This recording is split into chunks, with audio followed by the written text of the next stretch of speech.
What's up, YouTube? Welcome back to my YouTube channel. If you're joining me for the first time, my name is Prophet Eneh. I'm a personal development and relationship coach. But then in this series, I'm talking about how to study in the US, what it will cost you to study in the US. So I started a series on education, how I came to the US through education, and I'm an international student studying masters in architecture in Iowa State University. So I know what I'm talking about. So like last 2 weeks, we talked about the introduction, what you need to know step by step on how to come here. You can check that here. We also talked about last week, talk about documents you need to prepare. It's very essential that you check that out too. But in today's video, we're talking about your finance. How do you finance your education? So if you're interested, keep watching.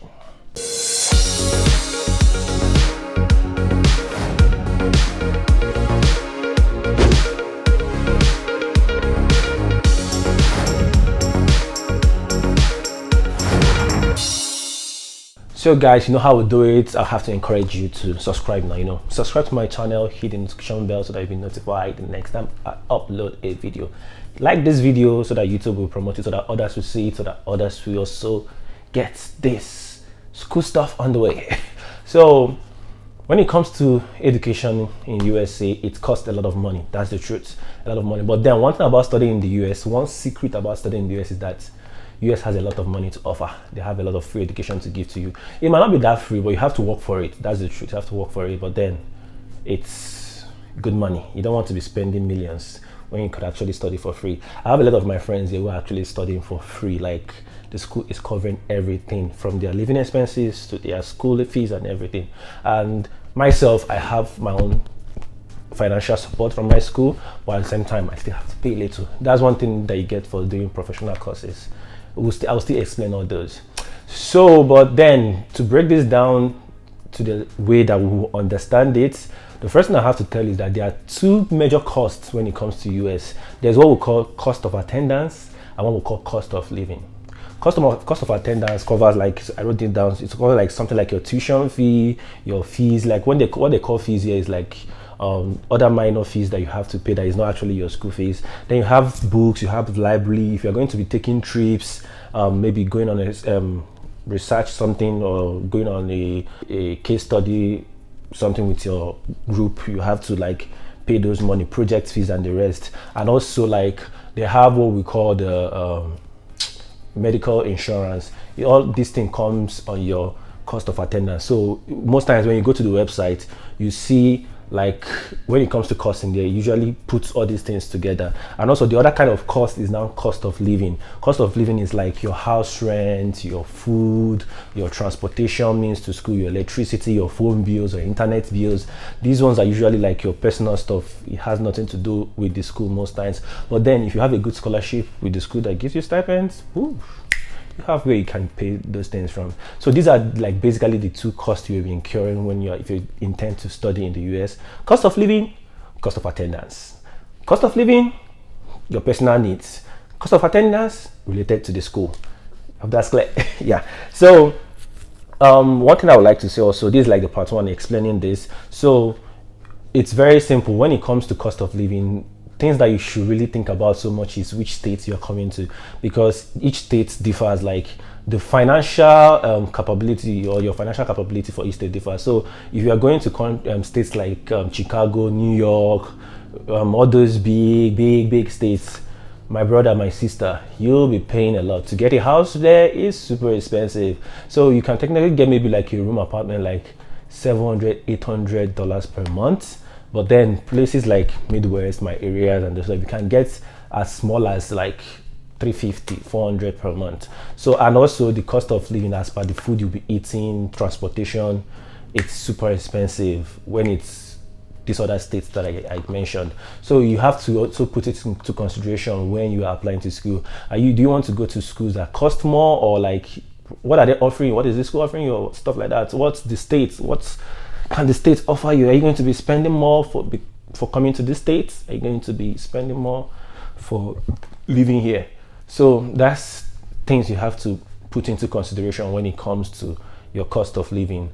And also your cost of attendance. They are like three different schools when it comes to the US. We have the private school, we have the public school, and we have the community colleges. So usually the way it is that the community colleges cost least, like they are the least expensive. The private schools are the most expensive. The public schools are in between. They are the ones that depends on, they are the ones most people can like navigate their way into and stuff. So it's the neutral ground, let me put it that way.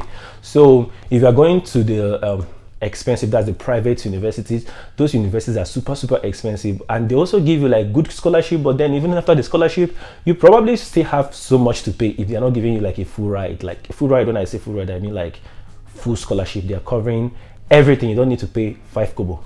So yeah, it's that way. So you have to be very careful. You have to watch out the kind of schools you're applying to. Are there private school? Are there public school? Are there like college or community colleges? Community colleges are very cheap actually. I think they are affordable, but then they're not usually one of the top schools in the US and stuff like that. Most people don't like going to the community colleges. So that is that. Let's talk about scholarship. So in the US, there are different kind of financial aid. We call them financial aid because it's like the school giving you free money. Get this, financial aid is usually like free money. You don't really have to work for it. So they have like things they call like scholarship. So financial aid comes in like scholarship, fellowship, or grants, and sometimes loan. But loan is usually the last option. I don't even advise anybody to take loan, because unless you want to come here and study, after studying you spend the next 30 years of your life paying off loans, it's not easy. So you don't want to do that. That's why you have to ensure that you are coming here either on full scholarship, or you're coming here on fellowship, or you're coming here on assistance, which we should still talk about later on in this video. So the scholarships they have like merit scholarship. So merit scholarship are like based on your GRE score, your TOEFL score, your transcript, your GPA, so your SOP, those documents I mentioned in the last video, you need to prepare them to be top-notch. So when they are top-notch, when all those things are top-notch, they qualify you to be considered for this merit scholarship. You don't need to apply for merit scholarship for most schools. Merit scholarship are automatic. Once you apply to the school, they consider everybody that is coming to that program for a merit scholarship, and everybody that comes out on top gets a full scholarship for that school, for that program. So that's for scholarship. Also, apart from the scholarship, they have like the grants. The grants are usually for people who have financial issues. So if there is a way that you can prove to them that you have serious financial issues, that you cannot pay your fees, that you are suffering, your parents are poor, stuff like that, then there's chances that you get a grant. But the truth of the matter is that international students don't always get grants. People that usually get grants are people that are like residents, or people that are already in the US and stuff like that. So but then you can still try and see if it's possible for you to get grants. And sometimes grants are not usually like scholarship, maybe for the completion of your education. Sometimes grants can be just like a one-off payment. It can be like maybe just for this semester, or maybe for this year. It's not like continuous, and you are looking for something that is continuous till you graduate. So that's grants. Then the last one that I don't want you to even consider, but you can do, is like I said, loans. You just have to try and see if you can get it, but then I don't encourage you to get it. So the other way to finance your education, that is probably like the first option, is usually your parents paying for you, your uncle paying for you, your brother paying for you, your sister paying for you, or someone related to you paying for you. But then you don't want to do that. That's the truth. You don't want to do that. So another way you can actually get this is probably maybe government sponsored scholarship. So they could be government, it could be organizations, they'll sponsor you, because I've heard that there are people, their company, maybe where you're working for, they want to send you to go and do your master's, and they'll cover your education and stuff like that. So it could be maybe government sponsored, or it could be individual, like an organization sponsoring you to study. So this is the second part of this series we just covered. Then the third part of this series we're going to be covering is what I call employment opportunities. So I know this is one of the ones a lot of people are looking for. How do I make more money? So employment, when it comes to employment in the USA, as an international student, you are only able to work for 20 hours per week. You need to take notes, 20 hours per week. Work in the US is not like Nigeria, where you get to work a whole day. You don't even care about how long you work. Here they work hourly. So every hour you get paid for it. So 20 hours a week is the most you can do during academic period. That's during the semester. You can only work for maximum of 20 hours. But then after the semester, for holidays, summers, and the rest, you can work for more than 20 hours. So that's the first thing you need to know about employment. And then when it comes to employment, there's what we call on-campus employment and off-campus employment. So on-campus employment, I usually work within the campus area. These are people that are registered to the school. It could be a school work or those who register with the school. So they call it on-campus employment. And most times international students can only do on-campus employment when the academic year is in section. So it's like for my school, you can easily just go to your, if you are already an admitted student, you can go to your students portal, you go there, there's always a job board. You click, that's how I got my first job. I got my first job when I was still in Nigeria. I got my first job that I had to do for my first year here on that platform. It's like in my school, you go to your dashboard, you see like a job board, you go there, then there's so many jobs available, you search them, find the one that you like, then submit an application for it and do an interview. You probably get the job. Sometimes you could be working as an eatery. For me, I was working as a workshop supervisor, so I was supervising those working in my school, my faculty workshop, in my college workshop. So it was that way. So that's like the on-campus employment. Then for the off-campus employment, sometimes we call it CPT. Most times it's what you do before you graduate. CPT does you do it as an internship or you do it as a co-op. Yeah, so it's called curricular practice training.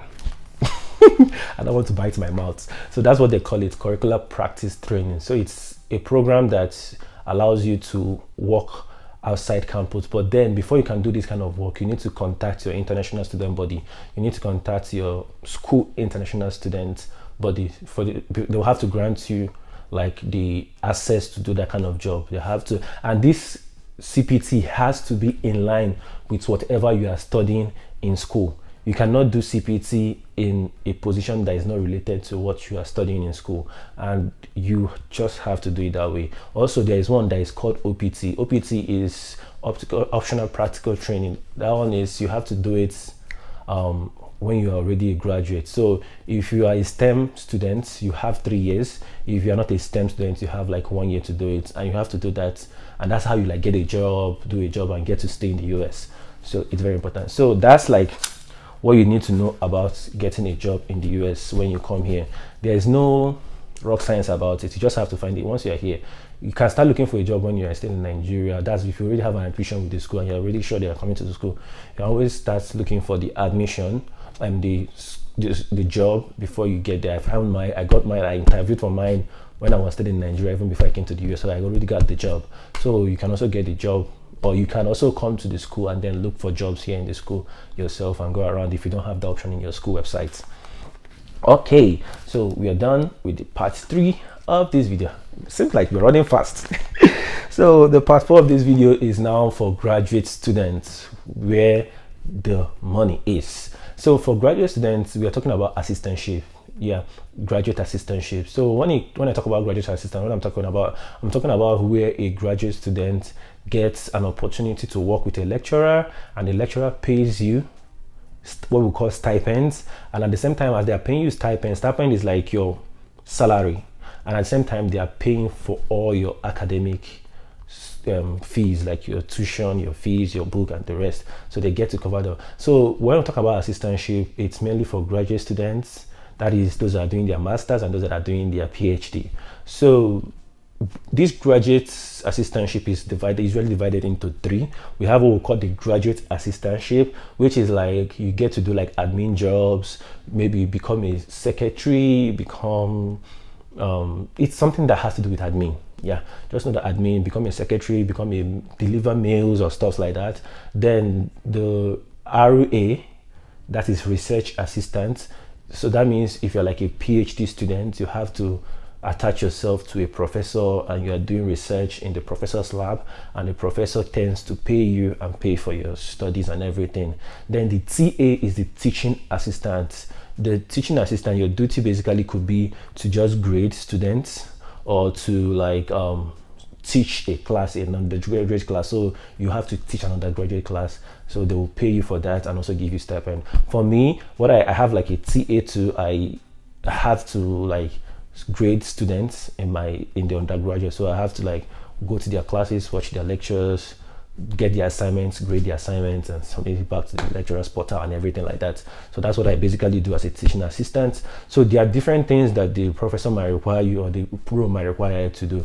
But here is the golden part of it, is that in as much as they are paying your school fees, your tuition fees, your school fees and everything, they tend to pay you what I call a stipend. So the stipend is like, it could be 1,000, it could be like 1,500, it could be 2,000, depending on your school and your program and how much they have. Because so most times these are funds released by the government to a professor to do a research, character research, and he recruits you into his lab, and then you then do the research with him and they pay you for it. So they could pay you, and when they pay you this fund, you can now use it to offset your house rent, your electric bills, all those bills we talked about that are personal to you. Use it to offset those bills. You get what I'm saying? I hope this is clear. This is clear. If it's not clear enough, you know what you can leave a comment on the comment box, and I will try and answer your questions. So if you are confused in any part of this video, just leave a comment below. Then I think I've covered that. So GA is like just admin stuff, and some schools, it depends on how many hours they are giving you. Like mine is just 10 hours. That's why I have to work 10 hours for other jobs. But then for other people who get the full ride, the full scholarship, they get to have everything covered. They work 20 hours for the school, and the school pay them. So the research you are doing, or the teaching assistant you are doing, is like you working and then getting paid. You get it? Okay, so that's that for that. Then I think we're coming to the end of this video, but then let me see if there's any other thing I need to cover here. So for those of you who want to come with your family, maybe you are married, or you probably want to come with your children or your husband, maybe one of them or so, there is something called F2 visa. We'll still talk about this when we talk about visa application and the rest, but then you need to know that you have to budget for this too, because even if you have full scholarship and you have full ride, that's why I'm bringing it here. If you have full ride, you will still have to be the one to finance for your dependents. They are called dependents. That means if you have like a full scholarship or a graduate assistantship or any of this scholarship, the school just knows you and you alone. They don't know anything about your dependent or people that are coming for you. So you yourself, you now have to make provision on how to pay for these people, their staying, their accommodation and the rest, their feeding and the rest. You have to take care of those ones yourself. The school doesn't cover your dependents for you for any reason. So that is that. Then there's something also called in-state tuition. So in-state tuition is for those like residents, for like let's say for instance in Iowa now, people from Iowa, people that are residents of Iowa, they get to pay like, let's say $5,000 for like a year, and people that are not from Iowa gets to pay like $15,000 a year. So it's more of like, there's a way their school fees is always portioned. So if you're a resident of the state, there's possible that there probably might be an institution for you to pay.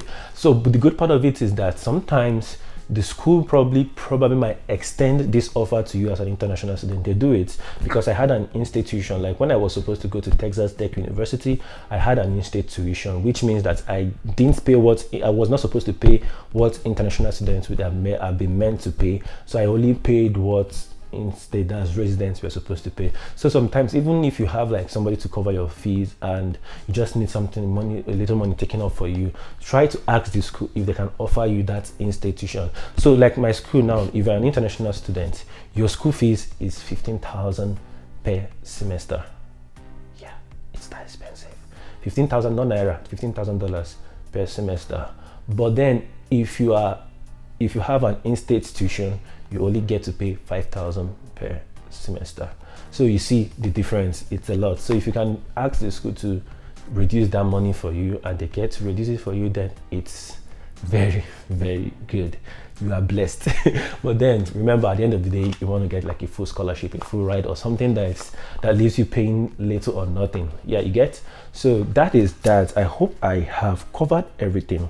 So the next money that I would have loved to talk about this in my next video, but I still want to share it with you guys here, is your application fee.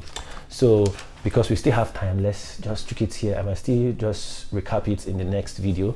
So Application fee is one of the more fees that will also take you money that you have to apply. But then here is also the golden balls. Like these things, there's always a way around these things.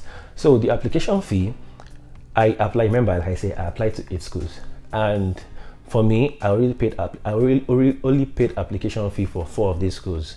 I got application fee waiver for the other 4. So basically, what you can do is to write the school ahead of time, tell them to see if they have any waivers for international students not to pay application fee. Usually pay this application fee when you're completing your applications, which we'll probably be talking about next week. So you tend to write the school, tell them that this is your condition, or this is what's happening in your country, or something like that. Just explain to them and ask them if they have application fee waiver for people like you. And most schools do have it. A lot of schools do have it because they understand the financial difficulties many people from different countries are facing. Sometimes they might tell you they don't have, but you just have to find a way to ask the right people. Because I think my school, they said they didn't have, but then I think I persisted for a while, and they now said that graduate school doesn't really offer that option, but they will see if the departments can grant me that, and I think they did grant me that.